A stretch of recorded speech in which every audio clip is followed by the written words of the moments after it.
What I want to do now is talk about something that we've touched on in other discussions, but I think it bears some additional scrutiny. And unlike the previous talk I gave where I focused more on how this stuff affected software development and software engineering and so on, we're going to talk more about generative augmented intelligence for its own sake. And I want to first start by differentiating between what generative artificial intelligence is and generative augmented intelligence, which I abbreviate as AI+. And at a high level, what this really means is we're trying to augment stuff. We're not trying to be artificial. It's not like artificial sweetener. And we're also trying to supplement rather than supplant. And this is very important in a lot of ways because if we have this mindset, first of all, the tools and technologies we use are more likely to be effective. And number two, a lot of the dystopian nightmare scenarios where we have Skynet taking over the world and running things and deciding humans are some kind of error state that needs to be eradicated are less likely to occur. So let's start off with a couple of observations. So the barrier to entry for generative AI is very low. We've talked about this before. It's trivial to get access to free versions of generative AI like ChatGPT 3.5 that are pretty good and totally free. If you're willing to pay a modest amount, I always like to say if you forego 3 cups of expensive Starbucks pumpkin spice latte a month, you can pay pretty much for your subscription to ChatGPT Plus or to Claude or Gemini, so you can get access to this. And this is all good, so you can start playing very quickly, you can try stuff out. However, it's important to always remember that these tools are not flawless. And this is one of the first mistakes people make when they start using this stuff. It works pretty well, especially if you use the paid version. But if you're not careful, you can quickly end up in a situation where you begin to trust it more than it deserves. So that's where the human comes in. And people have been writing about this ever since a year ago or so when ChatGPT really broke onto the scene. And they say a lot of things that we've talked about before, like, a lot of what ChatGPT says seems like old hat.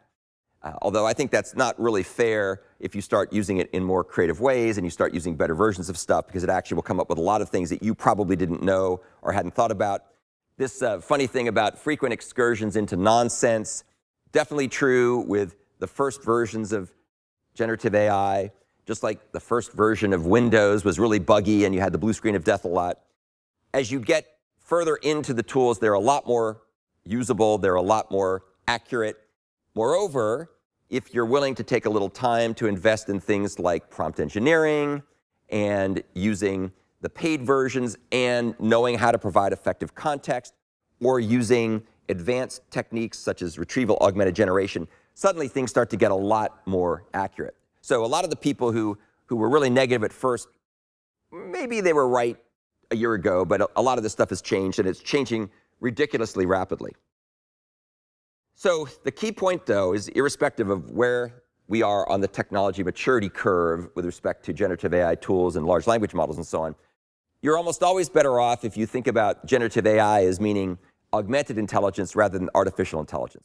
And here's just a little comparison between them. And basically, it's about artificial intelligence is replacing people with computers. Augmented intelligence is about aiding people to be more effective.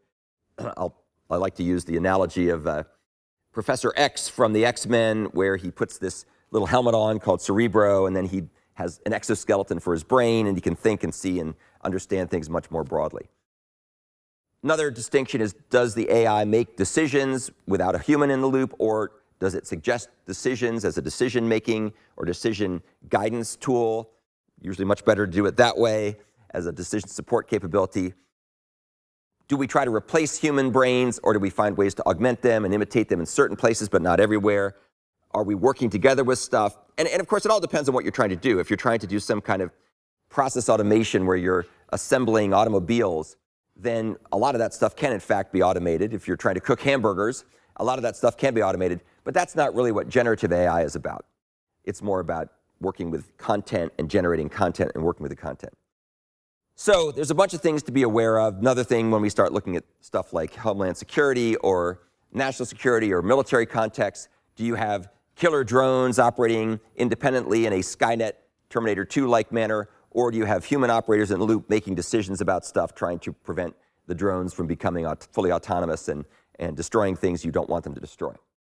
So let's talk about some of these distinctions and look into it more deeply. And of course, science fiction, movies, TV shows, books are great to get perspectives on this. Here's Locutus of Borg, which was Captain Picard with an AI augmented set of prosthetics that gave him better sight or better thinking or whatnot. So one thing to think about is whether we want to involve people in the loop for generating content and collaborating. And a great place for that would be healthcare.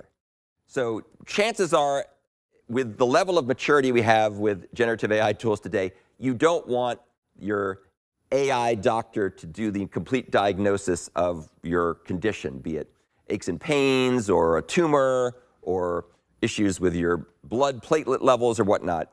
And that's because it can make mistakes, and we really would like someone with some experience in there interpreting the results, if for no other reason that hopefully they give you a more sympathetic bedside manner than the cold machine that doesn't. However, where these tools can be very useful is working together with medical professionals, nurses, and doctors, and so on, as a decision support aid, where you can use these tools to get other opinions or give it a set of conditions and symptoms, and then it'll come out with a couple of different options of what might be the issue. And then you work with a trained professional and together try to see if you can narrow things down. When you think about how our healthcare system works, where a lot of people who are involved in the healthcare providing process are learning, which is great. It would be great, of course, if every time you went to see the doctor, you got to meet with somebody who had 40 years of experience in exactly your condition. But that's not the way the world works. You're often working with people who are in a training or a teaching hospital. So they have very little experience. They're great, smart people. They work hard. But these tools can help them as you would have a consulting physician give you other alternatives. So that's one example where it works better if you collaborate.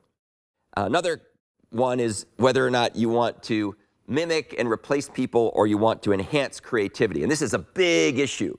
My son goes to University School Nashville, and we were meeting recently with some of the folks there and trying to get them excited about generative AI.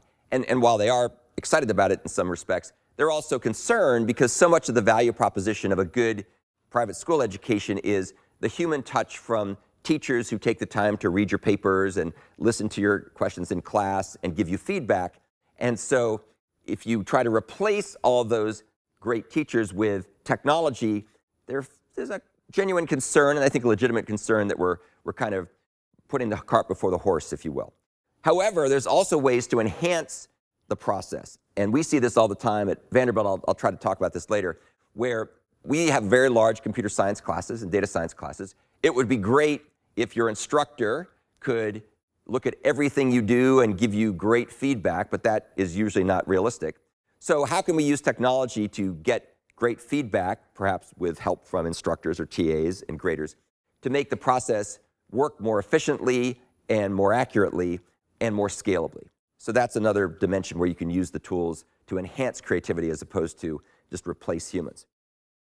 Something else that's important is, what do you do with the output of these tools? And I'm sure anybody who's used ChatGPT, especially the early versions, knows that sometimes it almost always produces an answer, but sometimes the answer is wildly inaccurate. And you're remiss if you just cut and paste the output and paste it into whatever it is you're doing to get your score or your essay or your program, because chances are there will be flaws.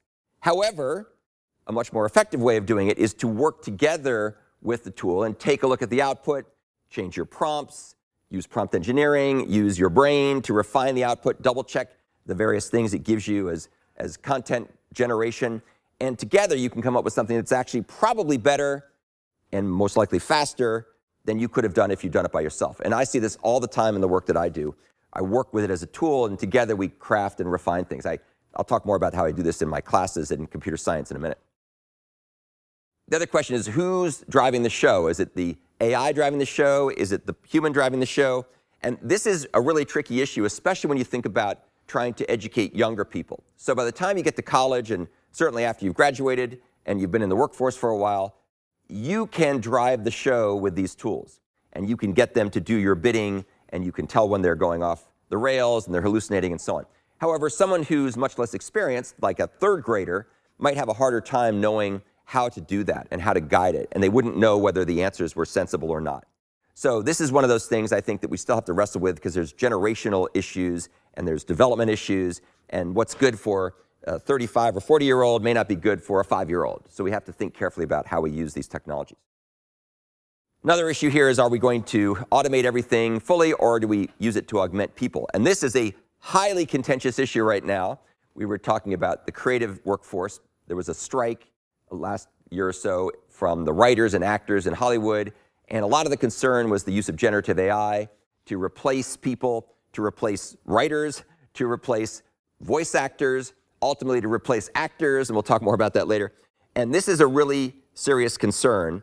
Now, the tricky part there is that, depending on your point of view, people often create stuff that isn't very good either.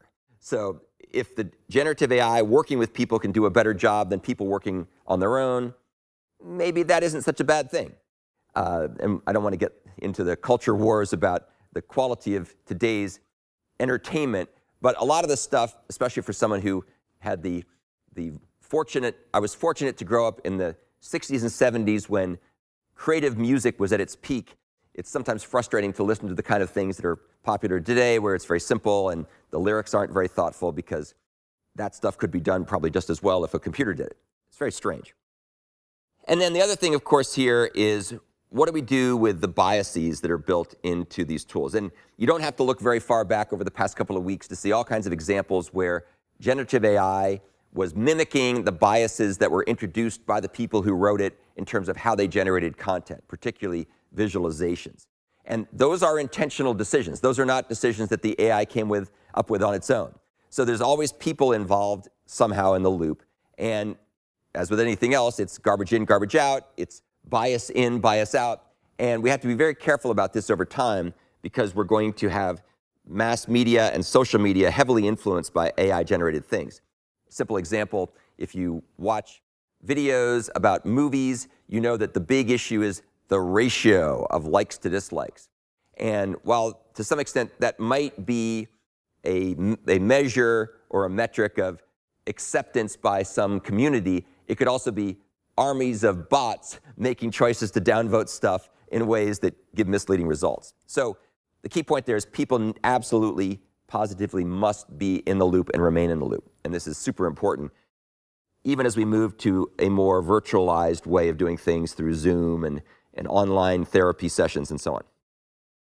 So the last thing I'll leave you with in this part is, even when we look at augmented intelligence as our driving theme, even when we try to keep the person involved, these technologies are still going to be and are being incredibly disruptive in almost every domain. And what you're going to see is a tug of war very quickly between people who have a more traditional view of stuff, and I don't mean that in a pejorative way, who feel that the changes that are happening are unwelcome or unknown or scary, and they're going to resist embracing this for a lot of reasons, some good, some bad.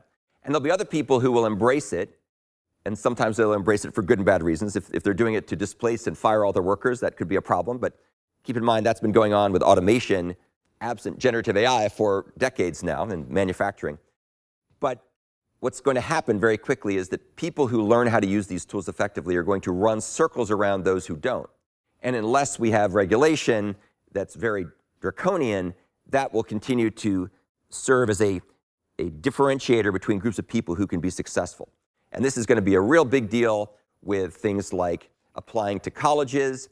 Some universities have already started to take the stance where they not only do they not want to take into account standardized test scores, they also don't want to take into account the essays, because they feel that the essays are going to be written by generative AI. I'm not exactly sure what they're going to do to decide who gets in or not, but it's going to be a fascinating process. And my son is going through that process right now. He's a junior, and it's really interesting to see how people are adapting to this and what they're doing. No surprise. They're using the Common Application model to apply to like 30 colleges, which means all of a sudden, all the schools that weren't the Ivy League schools have suddenly become highly selective, because there'll be 50 to 60,000 people applying, and they can only admit 1,200 of them, or whatever the amount is, 5,000 of them. And so that means everybody's highly selective, which is kind of weird. So it becomes a strange lottery system. And generative AI has a lot of impact on the kinds of decisions people are making in those environments. And we'll talk more about that in a second. OK, so that's a quick overview of generative augmented intelligence and the kinds of things we should think about to try to make sure people stay firmly in the loop, if not guiding the way things are unfolding.